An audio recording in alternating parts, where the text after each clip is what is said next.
Welcome to Pustik Vane, your one-stop solution for book summary. Today we are here with the book named The Brief Wondrous Life of Oscar Wilde by Junot Diaz. Let's start its summary.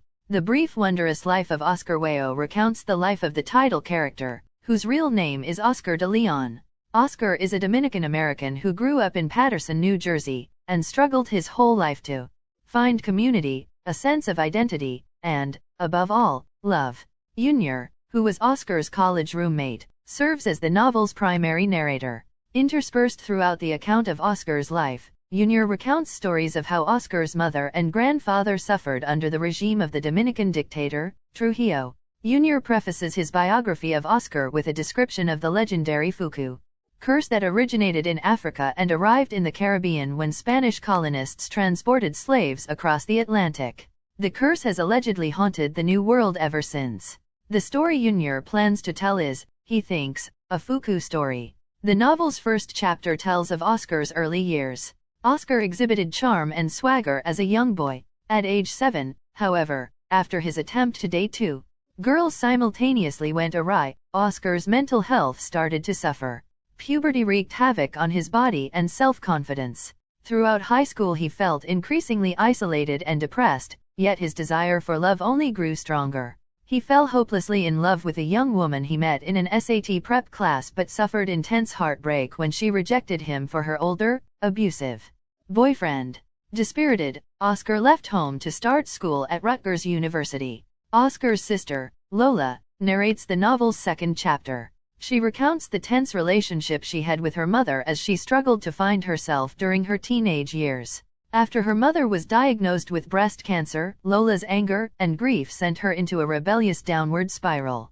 She shaved her head, and, when the environment at home got too intense, she ran away to live near the Jersey Shore with her boyfriend, Aldo. Life with Aldo and his racist father drained Lola emotionally. She called Oscar and told him to meet her with money. She planned to run away and hoped he would come with her. But Oscar brought along their mother, Belly, who guilted Lola into coming home. As punishment, Lola was sent to live in the Dominican Republic with her grandmother, La Inca. Lola thrived there, and one night, La Inca told her the story of her mother's youth. Like Lola, Belly had a rebellious adolescence. Her parents died when she was young, and La Inca, who is actually her father's cousin, looked after her. La Inca sent Belly to a good private school, but Belly showed more interest in boys than academics. After puberty transformed her body, Belly realized the power she had over men. She avidly pursued a light-skinned boy named Jack Pujols, but a scandal ensued when they were discovered having sex in a broom closet. Jack's family disapproved of Belly's dark skin and working-class status. Later, at a club, Belly met a man known as the Gangster, who worked for the Dominican dictator, Trujillo. Belly started dating the gangster without knowing that he was already married to Trujillo's sister. When the gangster's wife found out that Belly was pregnant with her husband's child, she sent men to beat her to death in a cane field. Belly survived but lost her baby. Fearing for Belly's life, La Inca sent her to live in New York. Oscar remained an outcast in college. Junior offered to move in with Oscar to impress Lola. Though initially taken aback by Oscar's strangeness, Junior befriended him. Darkness descended when Oscar fell in love with a student named Jenny. Oscar felt betrayed when he found her sleeping with someone else and attempted suicide by jumping off a bridge. Though physically broken, he survived and embarked on an ambitious writing project that he hoped would make him the Dominican Tolkien. Junior's narrative again moves back in time to recount the story of Oscar's grandfather, Abelard Luis Cabral. Abelard was a respected surgeon in the Dominican Republic. He ran a clinic with his wife, Socorro, with whom he had two daughters. His eldest daughter, Jacqueline, possessed great beauty. Trujillo had a reputation for raping young women, and Abelard worried that he would do the same to Jacqueline. Abelard was arrested for an alleged joke that slandered Trujillo, and his arrest proved disastrous for the family. Socorro, who was pregnant with their third child at the time of the arrest, gave birth to another daughter and then committed suicide.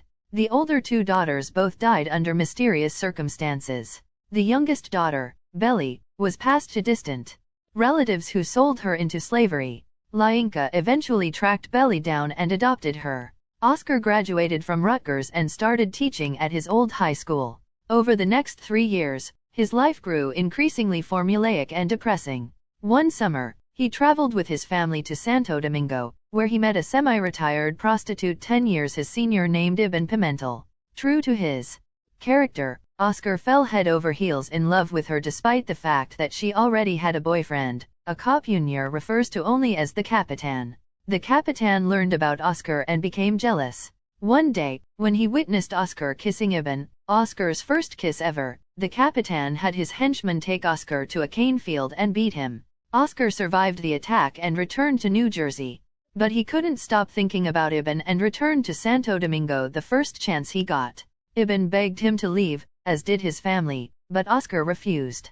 Eventually the Capitan caught wind of Oscar's presence. He had his henchman kidnap Oscar again and take him back to the cane field, where they executed him. Belly died not long after Oscar's funeral. Lola broke up with Junior, who had continued to cheat on her. She moved to Miami and had a baby with another man, but later moved back to New Jersey. Junior imagined that her daughter, Isis, might one day put an end to the family curse.